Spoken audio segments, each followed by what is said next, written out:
సుమన్ టీవీలో మీ personal and business promotions కోసం కింది నెంబర్కి కాంటాక్ట్ చేయండి. ఇక్కడ అందరిని అడిగితే వాడు ఎంత బలా దూరం చెప్తాడంటే ఆడెంత గాలికి పెరిగిన ఎదమని, అందువల్ల ఆడికి తల్లిదండ్రుల మీద గౌరవం లేదు. పెళ్ళైన 3 నెలలకే బయటకు వెళ్ళిపోయినా.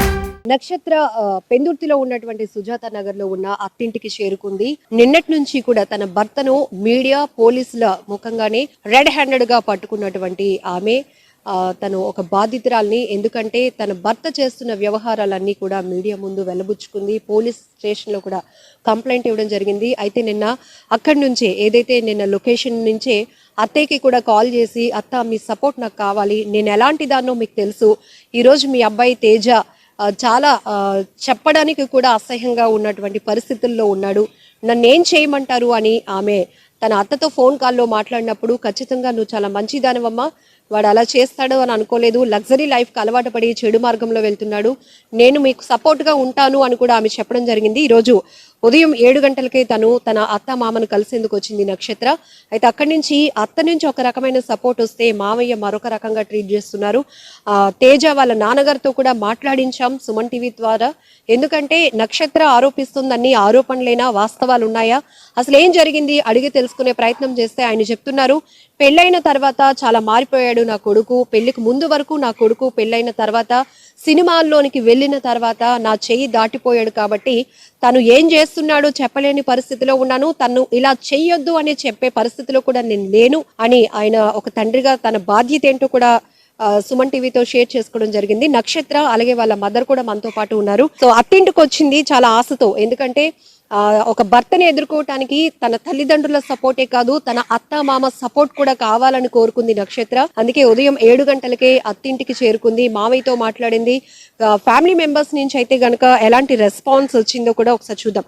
నక్షత్ర, మీ అత్తతో నిన్న మాట్లాడారు, ఆమె ఒక రకంగా మాట్లాడారు, మీకు సపోర్ట్ గా ఉన్నాను, వాడు ఇలా మారిపోయాడని అనుకోలేదు అని. సో ఇక్కడికి వచ్చిన తర్వాత మీ అత్తయ్య గారు మాట్లాడారా, మీ మామయ్య గారితో మాట్లాడారా, ఏం చెప్తున్నారు?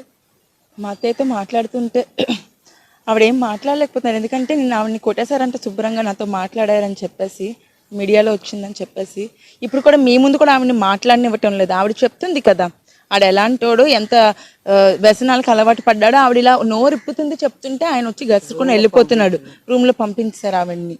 సో ఆయన వర్షన్ చూశారు కదా, మీరు డైరెక్ట్ గా క్వశ్చన్స్ అడుగుతుంటే ఆయన గురించి ఏమో నాకు తెలియదు, నాకు సంబంధం లేదు, నేను వదిలేశానని చెప్తున్నాడు. అది ఎంతవరకు కరెక్టో నాకు తెలియదు. మొత్తం ఈ కాలనీ అంతగా ముందు షాప్కి వెళ్ళి కనుక్కుంటే పెళ్లికి ముందు ఆ మహా మనిషి తేజ అలాంటోడో మొత్తం ఇక్కడ కాలనీ అందరూ చెప్తారు, మొత్తం అందరూ చెప్తాడు. సిగరెట్ ఏంటి, తాగుడేంటి, తిరగడాలేంటి అమ్మాయిలతోని, ఒక్క హ్యాబిట్ కాడి మొత్తం ఈ కాలనీ అంతా చెప్తుంది. ఒకసారి పిలిచి అడగండి. ఇప్పుడు మీ భర్త ఉంటున్న అమ్మాయి వంశీ ధర్మజ్ఞతో మీరు ఎప్పుడైనా మాట్లాడారా? మీ బాధ కోసం లేకపోతే మీ బాండింగ్ కోసం చెప్పే ప్రయత్నం చేశారా? చాలా ఒక 3-4 టైమ్స్ చెప్పున్నాను తనతోని, ఇట్లా నాకు మ్యారేజ్ అయిందని నీకు తెలుసు అంటే తెలుసు, పాప ఉంది అన్నీ తెలుసు, అయినా నువ్వు ఎక్స్ పార్టీ అయిపోయావు ఎప్పుడో, మీరు ఎప్పుడైతే కేసులు వేసుకున్నారో అన్నీ ఇంకొదిలే, ఇప్పుడు నా మొగుడు నాకు సొంతం. నిన్న ఇక్కడికి వెళ్ళారు, వాళ్ళిద్దరూ ఉంటుండగానే మీడియాకి లేకపోతే పోలీసులకి వాళ్ళ వ్యవహారం చూపించే ప్రయత్నం మీరు చేశారు.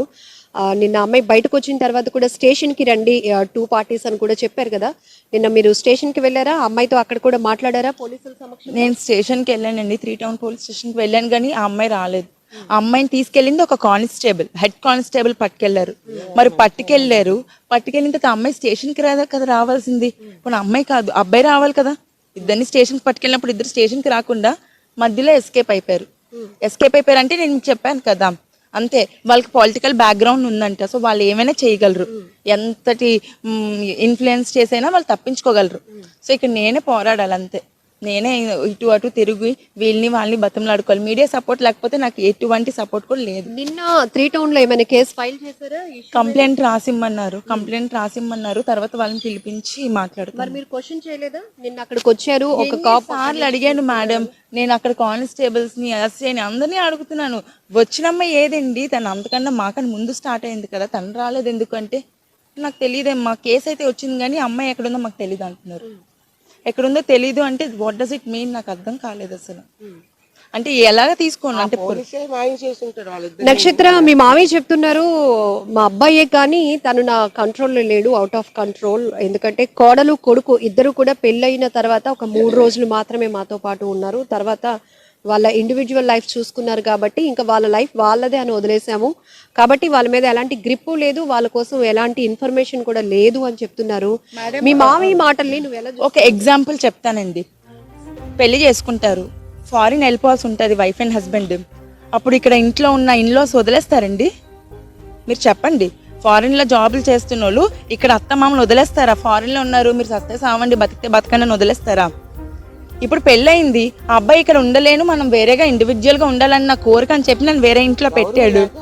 ఆ అబ్బాయికి ఇక్కడ భయం లేక ఆ మాట అడిగి నన్ను చెప్పి తీసుకెళ్ళిపోయాడు. పెళ్ళైన కొత్తలో నేనేం మాట్లాడతానండి? ఉండమంటే ఉంటాను, వెళ్ళిపోదామంటే వెళ్ళిపోతాను. భర్త ఏం చెప్తే అది చేస్తాము. తను అదే అన్నాడు వెళ్ళిపోదామని.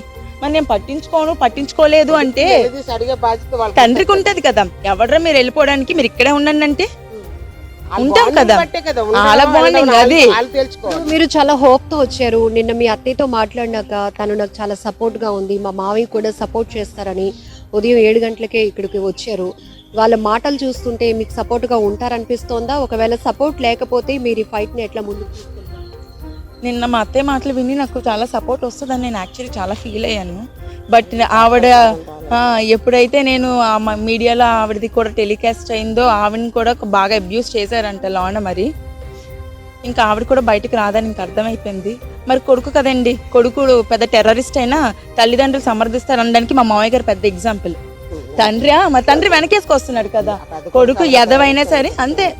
ఆయన కొడుకులు అందరూ అంతేనండి, అందరూ అంతే. అందరూ బాగోతారు బయటకు తీసుకెళ్ళాలంటే బోల్డ్ తీసుకురావాలి. అమ్మా, మీరు కూతుర్ని పట్టుకొని వచ్చారు, వాళ్ళు మంచి వాళ్ళు అని కూడా నిన్న మీరు స్టేట్మెంట్ ఇచ్చారు.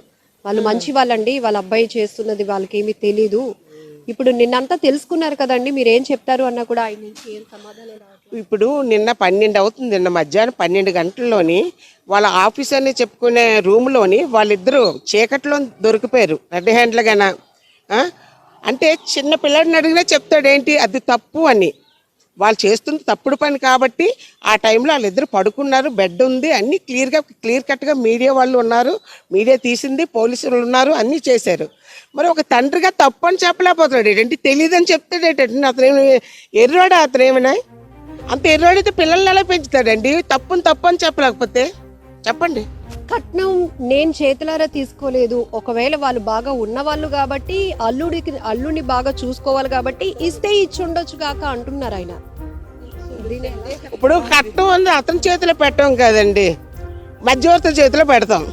నేను తీసుకోలేదు అంటాడు. ఆడపడుచు కట్నాలు ఆడపడుచు చేతిలో పెడతాం, అది నేను ముట్టుకోలేదు అంటాడు. అంత తెలివిగా మాట్లాడిన మేమేం మాట్లాడతామండి? మీరు ఇవ్వలేదు అని కూడా ఆయన స్టేట్మెంట్ ఇవ్వలేకపోతున్నారు. ఇస్తే ఇచ్చి ఉండొచ్చు, వాళ్ళకి బాగా ఉంది, కూతురుకి బాగా చూసుకుంటాడు అని కొడుకు అల్లుడికి ఇచ్చి ఉండొచ్చు. ఇప్పుడు కట్నం తీసుకోవడం అనేది మామూలుగా నేరం అండి. డైరెక్ట్గా నేను తీసుకున్నాను ఏంటంటే చెప్పడండి, తీసుకున్నాను కూడా చెప్పరు. తీసుకున్నానని ఎలా చెప్తాడండి? అది ఎవరు మీరు అడిగినా చెప్పరు. తేజ వాళ్ళ ఇంటికి వచ్చాం. ఇక్కడైతే నాకు ఒక విచిత్రమైన పరిస్థితి కనిపించింది. ఫస్ట్ వాళ్ళ మదర్ చెప్పే ప్రయత్నం చేస్తున్నారు. ఏంటంటే సినిమాల్లోనికి వెళ్ళిన తర్వాత చాలా చేంజెస్ కనిపించాయమ్మా, లగ్జరీ లైఫ్కి అలవాటు పడ్డాడు, తర్వాత ఇలాంటి రకాలైన హ్యాబిట్స్కి అలవాటు అవ్వడం అని ఆమె చెప్తుంటుంటేనే ఆమె చెప్పడానికి కన్సర్న్ పర్సన్ కాదు, షీ స్టెప్ మదర్ అని అతను చెప్తున్నాడు. సో అట్లా నేను కూడా ఖండించాను. ఒక తల్లి లాంటి తల్లిని మీరు ఎట్లా చెప్తారండి అని నేను చెప్పినప్పుడు కూడా నా కొడుకు కోసం నాకు తెలిసింది నేను చెప్తాను అంటూ ఆయన సుమన్ టీవీతో కొన్ని మాటలు షేర్ చేసుకున్నారు. పెళ్ళి అవ్వకముందు వరకు తను నా కంట్రోల్లో ఉన్నాడు. పెళ్ళి అవ్వకముందు కన్నా సినిమాల్లోనికి వెళ్ళకముందు, సినిమా అంటే నా కొడుక్కి చాలా ప్యాషన్. నాకు 4 పిల్లలు, అందులో 2వ వాడు తేజ. తనకి సినిమాలంటే చాలా ఇష్టం, ప్యాషన్. కానీ మేము వద్దన్నాం. అయినప్పటికీ మిడిల్ క్లాస్ ఫ్యామిలీ మాది, అయినప్పటికీ కూడా తను ఇంట్రెస్ట్గా వెళ్ళాడు. అలా సినిమా ఆడిషన్లోనే వీళ్ళిద్దరికి, నక్షత్రకి తనకి పరిచయం ఏర్పడింది. పెళ్లి కూడా చేసాం చాలా గ్రాండ్గా. ఉన్నంతలో వాళ్ళు కూడా, నక్షత్ర వాళ్ళ ఫ్యామిలీ కూడా హై ప్రొఫైల్ కాబట్టి బాగా చూసుకోవాలి, అల్లుండని ఇస్తే ప్రాపర్టీస్ ఇచ్చి ఉండొచ్చు అని కూడా ఆయన చెప్తున్నారు. రెండోది ఏంటంటే, ఒక తండ్రిగా మీ బాధ్యత ఏంటి అని మనం క్వశ్చన్ చేసినప్పుడు ఆయన చెప్తున్న సమాధానం ఒకటే, నా దగ్గర ఉంటే, నా కంట్రోల్లో ఉంటే నేను వాళ్ళ కోసం ఏదైనా చెప్పగలను, కొడుకు కోసం, కోడల కోసం. వాళ్ళు ఎప్పుడైతే గడప దాటి బయటకు వెళ్ళిపోయారో, వాళ్ళు ఏం చేస్తున్నారో కూడా తెలీదు. ఇక్కడ సుజాత నగర్ లో ఉంటున్న ఇంటికి మా అబ్బాయి వచ్చి కూడా, చిన్న ముసలివాడలో ఉంటున్న ఇంటికి మా అబ్బాయి వచ్చి కూడా దాదాపు 4-5 సంవత్సరాలు అవుతోంది. ఫోన్లో మాత్రం టచ్లో ఉంటాం, కానీ ఫోన్లో కూడా వాళ్ళ పర్సనల్ విషయాలు ఏవి చెప్పడు.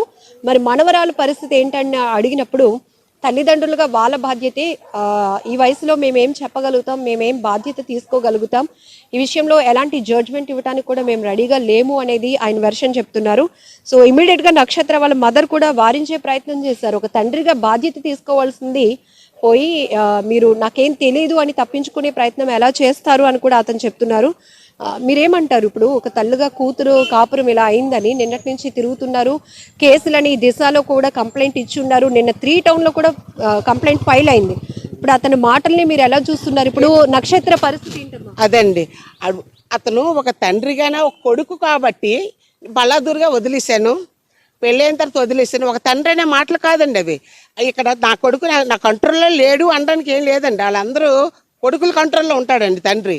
అతను డబ్బు ఉంటే చాలు, కొడుకు అక్కడికి వెళ్ళిపోయి తెచ్చినా ఇస్తే చాలు అతనికి డబ్బులు. అప్పుడప్పుడు మా దగ్గర తీసుకున్న డబ్బులే ఇతను ఇవ్వలేదు. బ్యాంక్ స్లిప్పులు కూడా ఉన్నాయి ఇతనికి డబ్బులు వేసినవి, ఆ డబ్బులే మాకు ఇవ్వలేదు. ఇంకా కొడుకు కోసం ఏం కంట్రోల్లో పెడతారండి ఇతను. అప్పుడు అతను ఫోన్లో మాట్లాడినవి వేరేగా ఉన్నాయండి. ఎదవలు పుట్టారమ్మా, నాకు ఎదవలు పుట్టారు, నేను ఏం చేయగలనమ్మా అని మాకు బ్రతిమాలుకున్నారు అతను. ఇప్పుడు వచ్చి అంత ఇదిగా ఒక రూమ్లోని ఒక అమ్మాయితో కొడుకు దొరికిపోతే నాకేమీ తెలియదు అనే తండ్రిని ఇతన్నే చూస్తున్నానండి నేను. చిన్న పిల్లల్ని అడిగినే వాళ్ళు ఏదో బ్యాడ్ పని చేస్తున్నారు, అందుకే డోర్ వేసుకొని ఉన్నారు.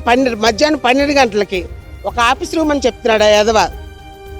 కొడుకు అనేవాడు బలాదురుగా వదిలేస్తే తండ్రిని అంటారండి.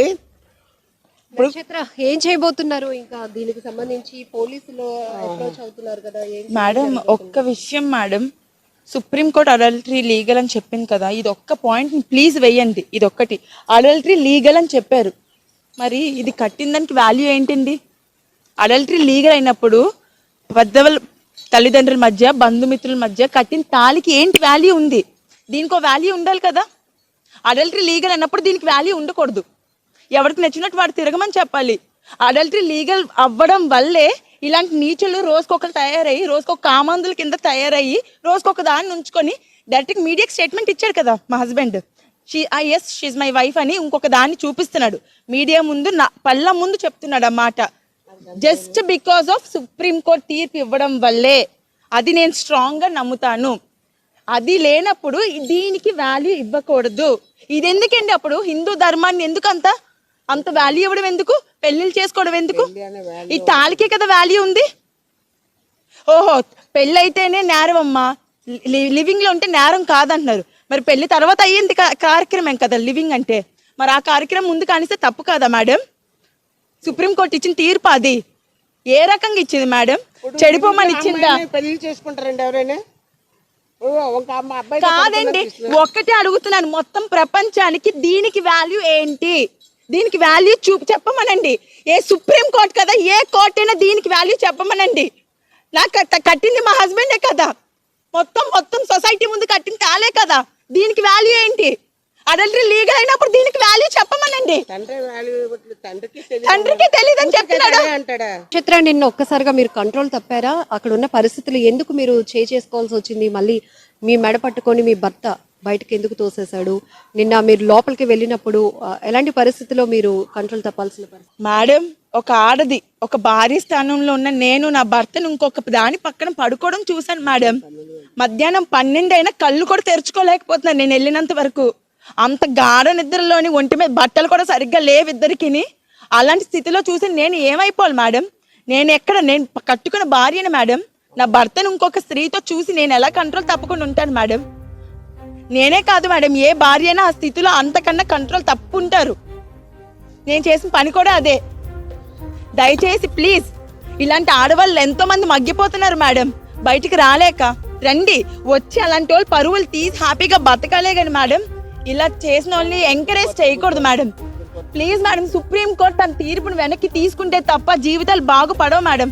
లేదా నాలాంటి కేసులు రోజుకొకటి 100 పుట్టుకొస్తాయి. నక్షత్ర, కొంతమంది పబ్లిక్ నుంచి కూడా వస్తున్న ఒపీనియన్స్ చెప్తాను.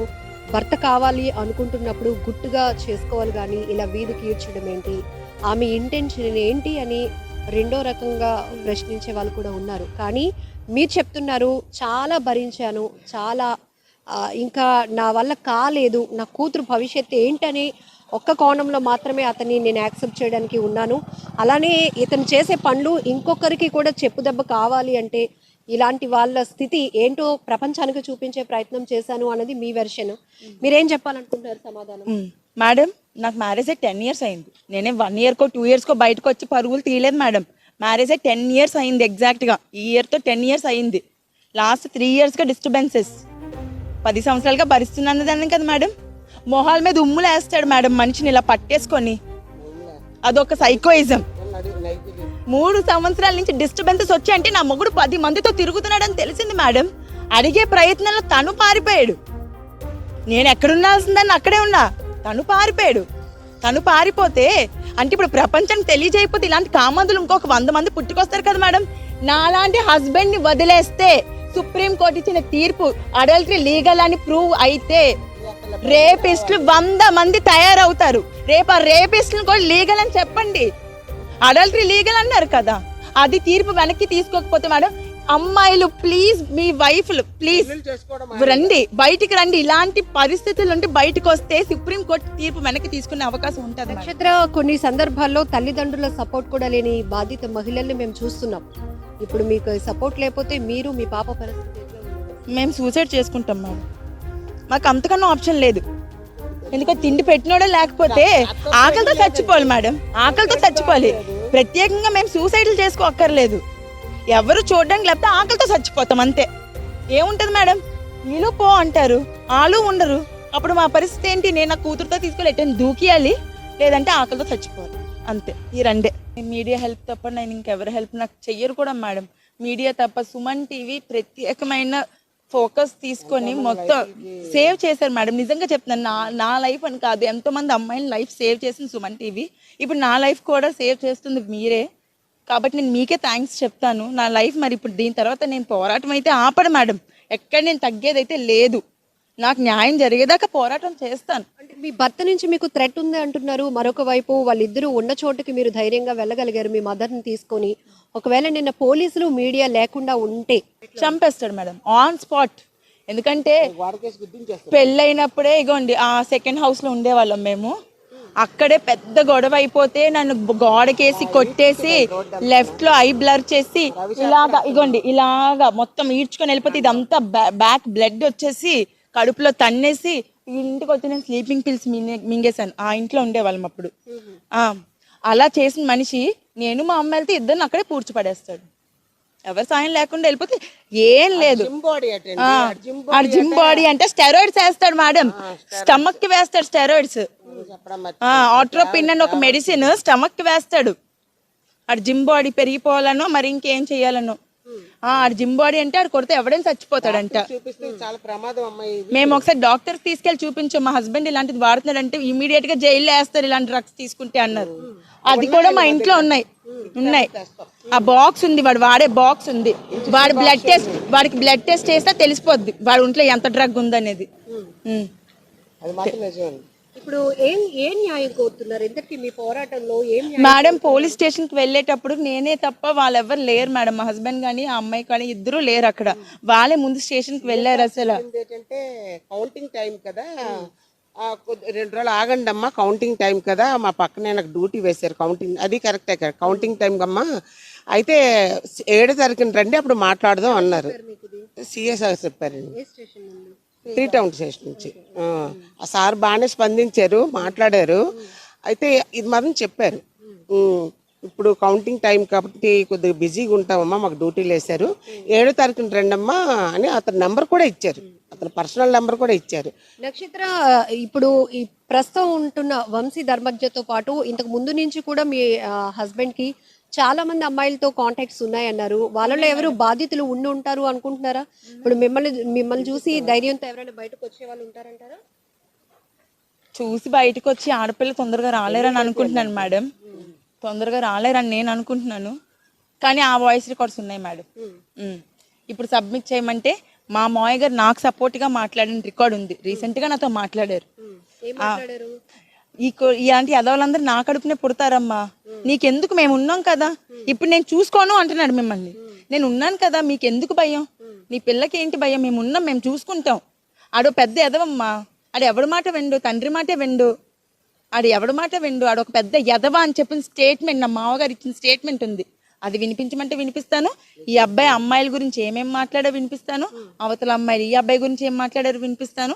అన్ని రికార్డ్స్ నా దగ్గర ఉన్నాయి, కావాల్సింటే నేను మీకు అమ్మాయిలు అంటున్నారు, ఎవరు వాళ్ళు? కూడా పబ్జీ గేమ్ లో ఆడి, పబ్జీలో ఆడి అందులో ట్రాప్ అయిన అమ్మాయిలు. డబ్బులు డిమాండ్ చేస్తాడా? అది మనకి తెలియదు మేడం. వీడికి ఎక్కువ సెక్షువల్ హెరాస్మెంట్ ఎక్కువ అందరికీ. దానికి గోకేను ఇలాగే చెప్తాడండి. రికార్డ్ ఏమి అది పిలిచింది నన్ను, నేను పెళ్ళైనోడిని కదా, నేను సేఫ్ గా బయటపడను, రోడ్ల మీద తిరగను అంతే, సేఫ్ గా రూమ్ లో.